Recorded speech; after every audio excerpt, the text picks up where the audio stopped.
Assalamualaikum warahmatullahi wabarakatuh. Waalaikumsalam warahmatullahi wabarakatuh. Alhamdulillah wa kafa, assalatu wassalamu ala rasulihi istofa. Apa kabar pemirsa?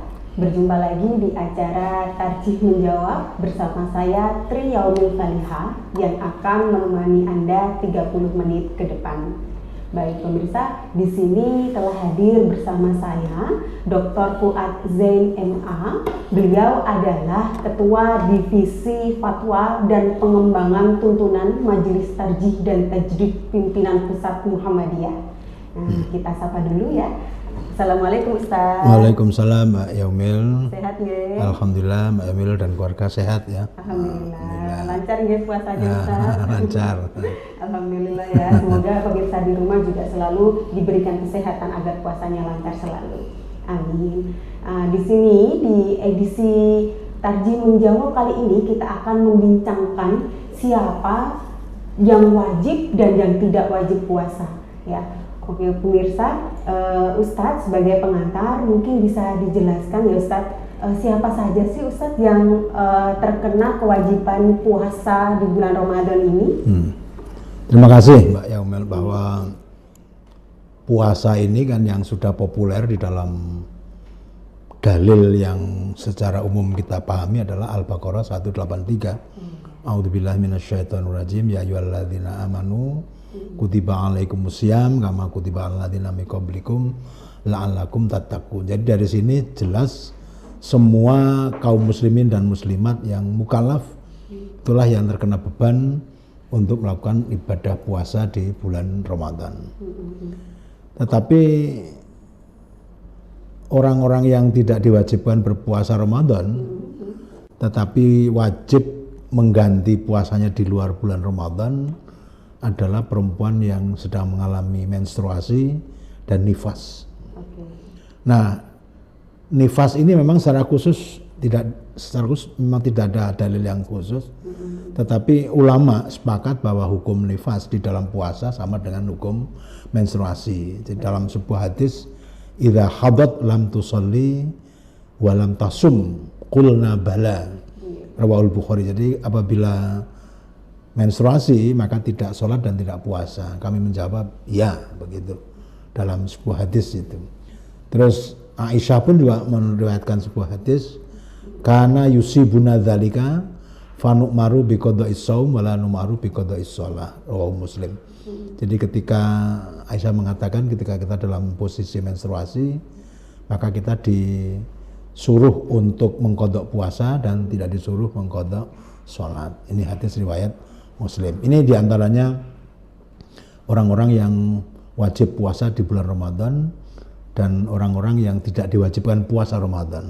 Nah, gitu. Oke, berarti ini tidak membedakan ya Ustadz ya, mau laki-laki ataupun perempuan ya, selama dia itu sudah balik gitu ya Ustadz ya, maka dia wajib kewajiban kecuali puasa. Tadi itu karena yang menstruasi atau karena nifas, maka dia harus mengganti di bulan berikutnya, di bulan bulan Ramadan, di luar bulan Ramadan. Di luar bulan Ramadan harus mengqadha. Ya. Nah, tadi kan ada beberapa golongan juga ya Ustadz ya yang dia tidak terkena kewajiban berpuasa di bulan Ramadan. Nah, itu siapa saja Ustadz, bisa dijelaskan kepada pemirsa? Yang siapa Mbak Ramil? Yang tidak terkena kewajiban puasa di bulan Yang Ramadan. tidak wajib itu ya anak kecil yang belum balik atau orang gila misalnya. Itu orang-orang yang memang tidak terkena untuk puasa itu. Nanti memang ada yang lain lagi, tapi soalnya yang tidak wajib betul itu ya anak kecil yang belum dewasa dan kemudian orang-orang gila itu tidak kena kewajiban untuk berpuasa. Dan itu tidak berkewajiban untuk mengqadha juga ya? Tidak, karena dia dibebas dari muqatab untuk berpuasa itu. Ya. Ada nggak Ustadz yang golongan yang dia memiliki keringanan gitu ya, tidak berpuasa dan tidak wajib untuk mengqadha gitu? Kalau orang yang keringanan itu pertama orang yang sakit biasa dan kedua orang musafir.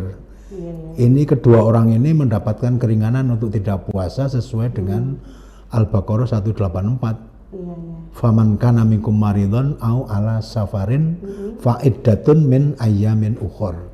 Jadi orang yang sakit atau orang yang sedang dalam bepergian, maka dia boleh tidak berpuasa tetapi harus mengganti di hari yang lain. Nah, ini diantara yang keringan itu paling tidak ada dua ini.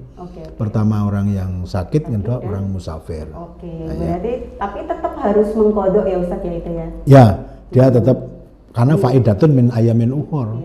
Jadi harus mengganti di hari selain dari bulan Ramadan. Baik Ustaz. Nah, kalau semuanya ibu menyusui lalu ibu hamil itu bagaimana Ustaz ketika dia meninggalkan puasa gitu ya? Padahal kan untuk dia sampai melahirkan dan nanti nifas itu waktu 1 tahun itu kadang kurang gitu loh Ustaz. Udah datang Ramadan berikutnya. Nah itu apakah ibu hamil itu ketika meninggalkan puasa Ramadan tetap mengkodok atau seperti apa Ustaz? Kalau di dalam tarjih ada sejumlah orang yang memang boleh meninggalkan puasa, tetapi mengganti dengan fidyah. Jadi tidak mengganti puasa tapi dengan fidyah. Ini tuntunan di dalam tarjih begitu. Ini 0,6 kg lah atau lebih itu silakan terserah itu. Tapi minimal paling tidak 0,6 kg makanan pokok untuk setiap hari yang ditinggalkan itu. Nah, itu beberapa orang pertama tua karena tua. Yang kedua adalah orang yang sakit menaun. Ketiga perempuan hamil. Keempat perempuan yang menyusui. Nah orang-orang ini adalah boleh meninggalkan puasa dan mengganti dengan fidyah. Nah ini nanti terkena oleh Al-Baqarah 184. Wa 'alal ladzina yutiqunahu fidyatun ta'amu miskin. Nah ini. Jadi dan wajib bagi orang-orang yang berat menjalankannya jika mereka tidak berpuasa membayar fidyah, yaitu memberi makan orang miskin. Ya, jadi ini termasuk orang-orang yang yutikunahu. Jadi orang yang berat menjalankan, orang yang hamil, orang yang menyusui, orang yang tua itu dianggap orang-orang yang yutikunahu, alladzina yutikunahu. Baik. Berarti mereka dapat keringanan untuk tidak berpuasa Ramadan dan menggantinya dengan fidyah. Setiap hari ditinggalkan tuh 0,6 itu kan minimal. Tapi boleh lebih dari itu. Baik. Cukup seru ya perbincangan kita, tapi kita harus terpotong break. Kita akan kembali setelah pariwara berikut ini. Pemirsa, Anda masih bersama kami di acara Tarjih Menjawab, masih bersama Dr. Fuad Zain di sini membahas tentang siapa yang wajib dan tidak wajib untuk puasa. Nah, tadi sudah dijelaskan oleh Ustadz ya, siapa saja yang wajib puasa dan siapa saja yang mendapat keringanan untuk meninggalkan puasa. Nah, tadi salah satu yang diberikan keringanan untuk tidak puasa tetapi harus mengkodok di hari lain itu kan musafir ya Ustadz ya. Jadi dia berpergian gitu. Jadi dia boleh meninggalkan puasa. Nah, ada nggak sih Ustadz ukuran musafir yang diperbolehkan untuk meninggalkan puasa itu berapa kilometer atau ukurannya itu seperti apa? Seperti itu Ustadz. Ya, makasih. Pertama dasarnya adalah Al-Baqarah 184. Faman kana minkum maridun au ala safarin ya. Jadi karena perjalanan atau karena sakit. Nah, perjalanan di sini adalah untuk tujuan baik. Ya, kemudian dan menimbulkan kesulitan dan membahayakan keselamatan. Jadi musafir di sini adalah tujuannya baik dan kedua bisa menimbulkan kesulitan dan membahayakan keselamatan. Memang para ulama berbeda pendapat mengenai jarak ini. Dan di dalam tarjih juga sudah diputuskan bahwa puasa ini dibolehkan ya sama dengan kalau kita dibolehkan qashar sholat. Nah, sementara di tarjih sendiri kan jarak itu tidak menjadi patokan utama di situ karena Nabi juga bicaranya macam-macam. Tapi sekarang yang perlu kita garis bawahi adalah seiring dengan kemajuan teknologi transportasi sekarang ini, maka jarak perjalanan menjadi relatif. Ya kan, ada pesawat kan relatif itu. Nah, maka yang menjadi ukuran itu adalah tingkat kesulitan dan keselamatan perjalanan. Itu yang menjadi patokan boleh tidaknya meninggalkan puasa. Jadi ukuran kita ini kapan sih kita ukurannya ukuran kesulitan perjalanan, kesulitan dan juga keselamatan perjalanan. Oke, jadi tidak ada batasan Ya, berapa kilometer karena susah, karena dalam hadis-hadis mengenai qasar sholat itu perjalanan itu juga macam-macam, ada Nabi 1 farsa, ada 16 farsa, ada yang sekian kilometer dan seterusnya. Jadi ditarjih memang kemudian menggunakan adat, jadi sepanjang dia sudah layak disebut sebagai musafir ya itulah dia boleh qasar kan gitu. Oke, baik Ustaz. Itu ya menurut saya, jadi tidak ada batasan Memang kilometer. Al-Quran sendiri lebih mengutamakan mereka yang mampu tetap berpuasa gitu, dalam perjalanan itu ya. Jadi meskipun musafir tapi dia tetap kuat. Ya, lebih baik kalau dia berpuasa. Oh, iya. Itu Quran begitu. Jadi itu tidak semata-mata dia musafir lalu Ya. dia lalu Harus, membatalkan puasa ya. itu tidak ya Ustaz ya. Tapi kalau Sebisa dia mungkin memang tetap mampu puasa ya puasa lebih baik kan gitu. Oke, begitu ya pemirsa ya, jangan sampai nanti kita bepergian tapi tidak terlalu jauh gitu ya. Tapi itu untuk alasan agar tidak puasa, itu tidak diperkenankan ya Ustadz ya.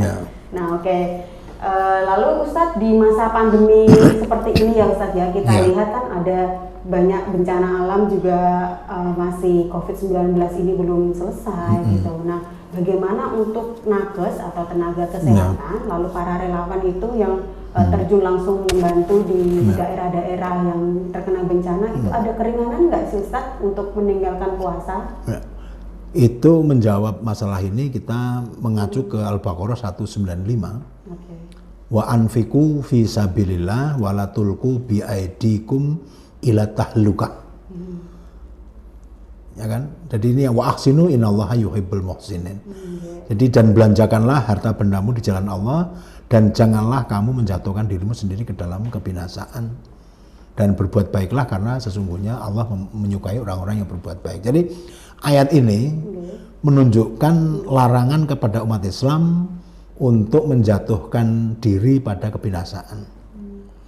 Sehingga kita harus menjaga diri, harus menjaga jiwa, itu penting itu. Maka dokter dan tenaga medis yang menangani pasien COVID-19 misalnya, itu kan mereka membutuhkan kekebalan tubuh ekstra.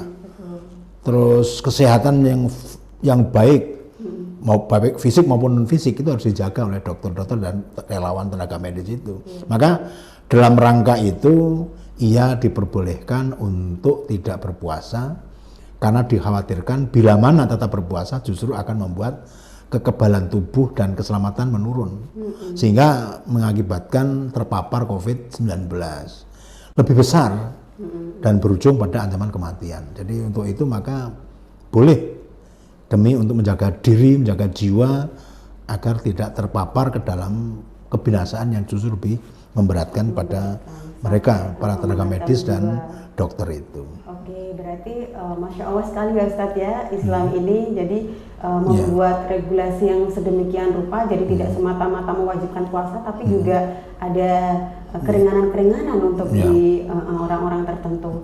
Nah, pertanyaannya, ketika nakes itu diperbolehkan untuk meninggalkan puasa itu ya Ustadz ya, itu nanti harus mengqadha atau boleh membayar fidyah seperti ya sepanjang memang dia punya kesempatan untuk membayar puasa, ya dia puasa di hari yang lain. Tapi kalau memang sudah tidak mungkin lagi karena pasiennya terus berlanjut, kapan dia mau puasa kan gitu kan. Sehingga fidyah bisa menjadi alternatif. Berarti untuk termasuk yutikunahu kan gitu, orang yang berat menjalankannya. Kalau seandainya tidak ada waktu loh itu ya, karena pandemi terus berjalan, pasien terus padat, dan dia nggak ada kesempatan untuk melakukan istirahat sama sekali, ya kapan mau puasa kan gitu ya. Sehingga dia boleh melakukan fidyah kalau memang itu sudah menjadi alternatif yang tidak mungkin lagi dilakukan, dikodok lagi ya dengan puasa di hari lain. Sibuk karena dia nggak ada waktu kan, pasiennya tambah banyak dan tambah padat ya, sehingga seperti itu. Sama halnya dengan yang relawan bencana alam atau beda Ustaz? Ya semua dalam kategori yutikunahu ya bisa terjadi seperti itu. Karena relawan sendiri juga, kalau relawan itu kan tidak kaitan dengan terpapar itu, terpapar dengan apa? Hanya dia boleh tidak berpuasa boleh kan itu. Ya kan beda. Kalau ini kan persoalannya karena ada hubungan virus yang bisa menular kan itu.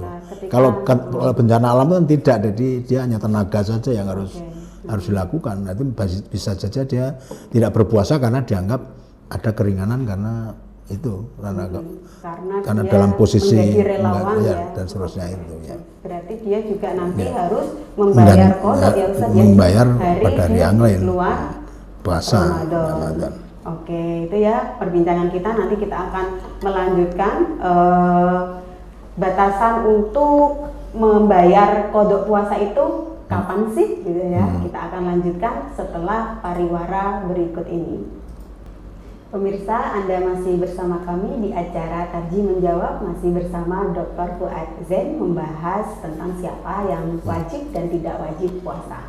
Oke, tadi perbincangan kita sudah sampai ke keringanan buat nakes ya Ustaz ya, dan para relawan di bulan Ramadan ya.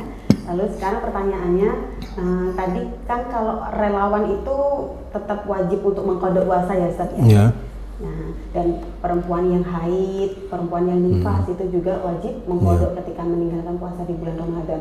Nah, itu ada batasan waktunya nggak Ustaz untuk mengkodok? Apakah harus 1 tahun dari Ramadan sekarang ke Ramadan berikutnya atau boleh kapan saja gitu Ustaz? Ya, ketentuan pengganti puasa Ramadan itu memang bisa dilihat di dalam firman Allah surat Al-Baqarah 184. Yang artinya gini, yaitu beberapa hari tertentu.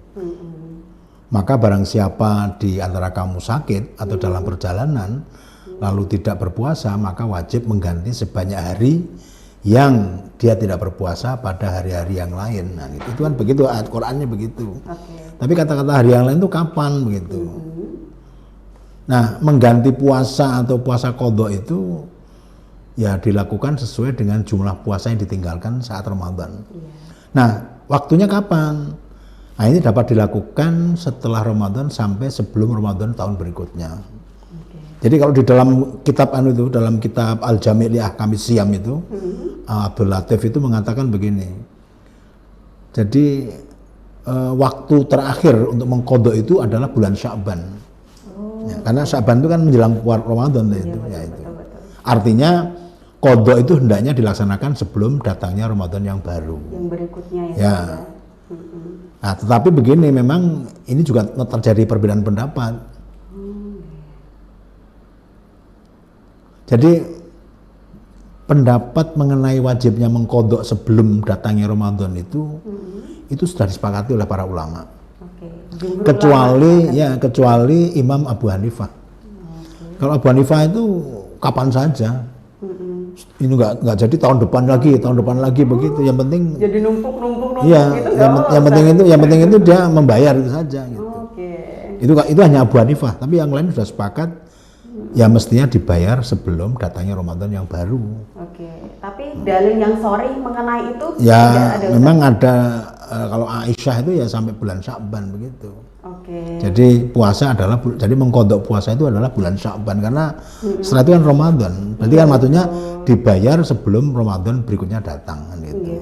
Sehingga Sya'ban menjadi penting di sini. Kunci Sya'ban itu menjadi penting karena itu adalah Ramadan. Ramadan itu memang deadline untuk nyaur kecuali hanya Abu Hanifah yang boleh kapan saja.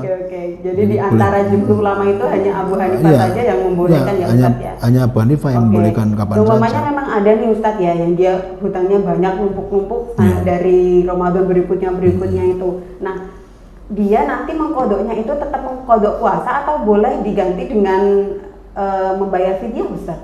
Ya, kalau itu tergantung dari posisi siapa dia. Kalau yang yutikunahu kan fidyatun ta'amu miskin. Tapi kalau yang orang normal biasa ya puasa menggantinya. Berarti tetap mengqadhanya dengan puasa. Kalau yang fidyah itu kan yang memang secara khusus karena wanita hamil, menyusui, kemudian. Tapi kalau fidyah kan nggak mungkin akan tertunda karena memang itu kan kapan saja boleh dilakukan. Sepanjang setelah puasa baru dia bisa membayar, itu kan bisa saja kapan saja kalau itu. Tapi kalau puasa itu kan berat. Kalau membayar itu saya kira mudah kalau membayar fidyah itu. Dan kalau ringan ya Ustaz, memberi makan satu orang miskin. Itu ringan. Dalam 1 hari itu 1 kali makan atau 3 kali makan? Ya makan kenyang 1 hari kan. 1 hari berarti 3 kali ya? Ya 0,6 itu sebetulnya 0,6 atau lebih dari itu. Jadi ukurannya 0,6 kg beras atau tapi kan maksud makan hanya beras itu kan mesti ada minyaknya, ada lauknya ya. Ya itu yang diberikan itu saja, pas 1 hari ya itu yang diberikan. Oke, berarti membayar fidyah itu adalah memberi makan satu orang miskin selama 1 hari. Ya pokoknya 0,6. Itu itu kan minimal beras. Minimal. Tapi kalau mau makan maksudnya beras toh ya, mesti ada minyaknya, ada lauknya, ada sayurnya. Oke. Itu ada ketentuan nggak Ustaz? Ya nggak ada ya. Ya dalam bentuk makanan atau boleh mentah? Boleh itu?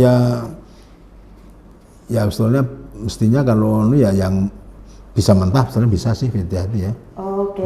Bisa dibelanjakan yang 0,6 itu bisa dibelanjakan. Berarti ukurannya 0,6 itu tadi. Ya, 0,6. Itu nanti berbentuk makanan siap makan atau dia ya, mestinya harus makanan pokok. Mestinya harus setiap makan, mestinya setiap siap makan mestinya kan. Iya, karena di situ memberi makan gitu ya Ustaz ya, makan, kalau ya. ketentuannya. Cuma ketentuannya hanya 0,6 kilogram.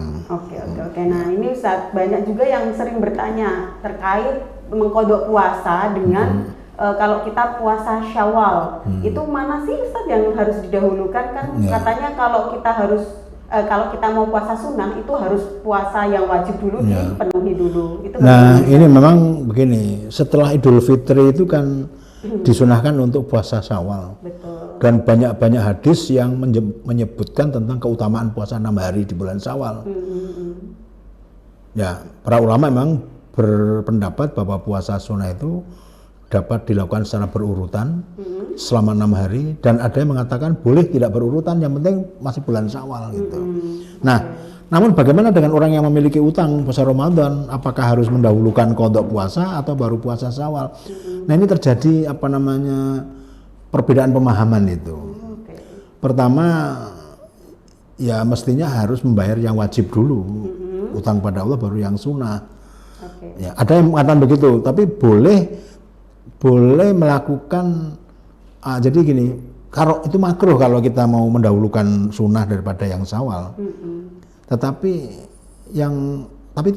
tidak melarang. Boleh silakan kalau mau mau puasa dulu nanti ngutangnya nanti silakan lah, tapi itu makruh kan itu. Oh gitu. Tapi ada yang mutlak boleh. Karena apa? Karena membayar puasa utang itu adalah tarohi, jadi boleh ditunda pembayarannya. Sementara kalau puasa Syawal kan memang hanya bulan Syawal. Kalau memahami itu tarohi, membayar itu adalah tarohi, boleh ditunda. Ya berarti boleh secara mutlak. Sunnah dulu baru nanti dibayar, nanti kodoknya nanti gitu. Jadi Syawal dulu boleh ya. Tapi ada juga yang mengatakan tidak boleh sama sekali. Harus puasa yang wajib dulu baru nanti baru yang wajib yang harus dibayar, dan nanti sunnah kemudian. Jadi nggak boleh mendahulukan. Kalau kita masih punya utang ya kita membayar dulu utang yang itu gitu. Jadi masing-masing masih terjadi perbedaan di antara ulama sendiri. Bagi yang lebih luas ya memang membayar utang itu ya tarohi, boleh kapan saja gitu. Tarji sendiri Ustaz membolehkan? Ya membolehkan sebenarnya. Ya membolehkan. Tidak ada dalil yang sorry juga yang mengatakan sehingga, tidak boleh gitu ya. Dan kita masih punya waktu banyak kan kalau yang untuk membayar Sedangkan kalau Syawal memang bisa Syawal. dilakukan di bulan Syawal saja. Itu yang memahami membayar itu adalah tarohi. Betul. Itu ya pemirsa penjelasan tentang mendahulukan puasa sunnah Syawal dulu atau mengkodok dulu. Ternyata boleh, karena kalau Syawal itu kan waktunya hanya di bulan Syawal. Sedangkan kalau mengkodok itu adalah tarohi itu tadi bisa dilakukan di bulan-bulan setelah Syawal. Itu ya pemirsa, kebersamaan saya dengan Dr. Fuad. Berakhir pula perbincangan kita di edisi Tarji Menjawab kali ini.